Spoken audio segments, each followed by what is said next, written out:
RAKAKA.se and Darcyr, and I'm standing here together with Joe Miller, and we are at CeBIT. And you're here casting League of Legends, obviously. And let's talk a little bit about the League of Legends tournament so far. We have definitely a Korean winner in this tournament. Yeah, how does that feel? Honestly, I'd really like to have seen Gambit win yesterday, because I think it's just better for the game to not have Korean final. I mean, it's great because at the end of the day they're the best teams here and that's what it's all about, but I would have liked to have seen Gambit. I mean, do you think that could damage the scene a bit if it becomes kind of like StarCraft 2 is? Like the Koreans are so dominant? Do you think it's better, you know, that could damage the scene?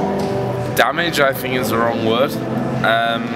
I think it will actually help in a way, because teams know that the Koreans are the best and they need to get their shit together, basically. Yeah, okay, it's not the most entertaining for a lot of people if we have two Korean teams in the final, but that's how Intel Extreme Masters works, you know. You go to an event, you qualify with the points or get in the direct seed if you win an event. If they're the best teams, then they deserve to be in the final.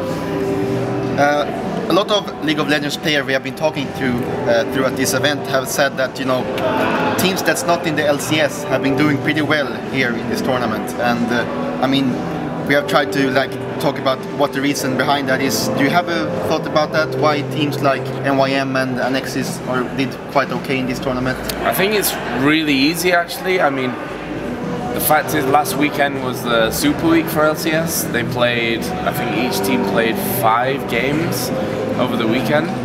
So the fact is they didn't have time to really study the non-LCS teams, the Korean teams, the teams that they don't really know. And on the other side, the non-LCS teams have watched these teams play 10, 11, 12 games over the last 4 weeks and can study every single last part about them, and I think that's why. Okay, and yeah, you're here casting, obviously you're a play-by-play commentator. Tell us a little bit about the role you have and how you cope together with the other casters. So my role is basically to make it exciting. Like, if the game's boring, it's my job to make it exciting. If the game's exciting, it's my job to make it even more exciting to watch. Obviously, I'm not the most knowledgeable around. I think that's common knowledge by now that a play-by-play commentator, you look at me and Demon, you can't compare us to the likes of Jat and to Jason, because we have different jobs at the end of the day. Like, it's my job to call the plays, to make it exciting. It's their job then to say, this is what's happened and this is why it's happened. Do you have any tricks that you use, like to be that upbeat and like pumped that you, I suppose, you have to be in order to make things exciting? Or what do you do to prepare, basically?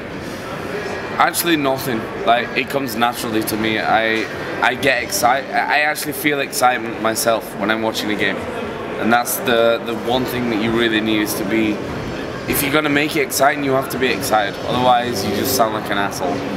Like, faking excitement is the worst thing you can do, and luckily for me, every game that I commentate, I actually get excited when it's exciting, so it comes just naturally. Yeah, let's talk a little bit about, I mean, you're casting quite a few games. I've been casting a lot of games before. You're casting League of Legends now, but you're also casting Counter-Strike Go? Yeah. For ESL as well? Yeah, Counter-Strike Go is getting there, I think is the right way to say it. I mean, it's no 1.6 in terms of the whole story and how the community is right now, but it's certainly getting there. We need an FPS that's actually good, that's involved in esports, because right now it's all about MOBA and RTS. We need an FPS. And you think CSGO could be that game? Right now it's the only real option. Yeah. Actually, there's nothing else out there that you would say that should be Intel Extreme Masters. I think that's the only one that we have. Do you think for the next upcoming season of Intel Extreme Masters, ESL would include CSGO? So it depends on a lot of things, right? If you're gonna have a game in a tournament like Intel Extreme Masters, it has to have the history, the story, which Counter-Strike obviously has. It's got a massive history. The problem that I see from an outside point of view is that the numbers in Counter-Strike Go are just not rich enough at this point. I mean, you look at StarCraft with 50,000 people watching, I think we can say it's fair. League of Legends, obviously a different thing again with 200,000 whatever watching. But Counter-Strike Go just doesn't quite have that yet. Like, the community's not big enough to really push those numbers. So, I mean, obviously I don't make those decisions, and I'd love to have Counter-Strike back in into the Extreme Masters, but honestly, I don't see it for next season. Hopefully the season after, but I don't see it next year. If ESL was to include CSGO and asked you to cast it, would you still stick with League of Legends, or would you choose CSGO? That's a good question. Honestly, I don't know. The thing is that I love to commentate League of Legends. Obviously, Counter-Strike is, I think we can safely say, the game that I really took on board and really grew with. But at the moment it's all with League of Legends. Like, obviously people criticize me, especially the CS guys criticize me and say, yeah, you just do League of Legends for the money. But it's also my job, and that's what a lot of people don't think about. Like, it is my job at the end of the day, and of course for my career it's a lot better for me to commentate League of Legends, but at the same time I love Counter-Strike, so that actually would be a really hard choice for me. If it came down to, Joe, we've got into the Extreme Masters, here's Counter-Strike and here's League of Legends, you have to choose which game you're going to cast, I'd find it really hard to decide. And the final questions, going back to this tournament now, we have 3 Korean teams left, SK Telecom versus Super Blaze, I think, and then Frost in the final. Among these 3 teams, who would win?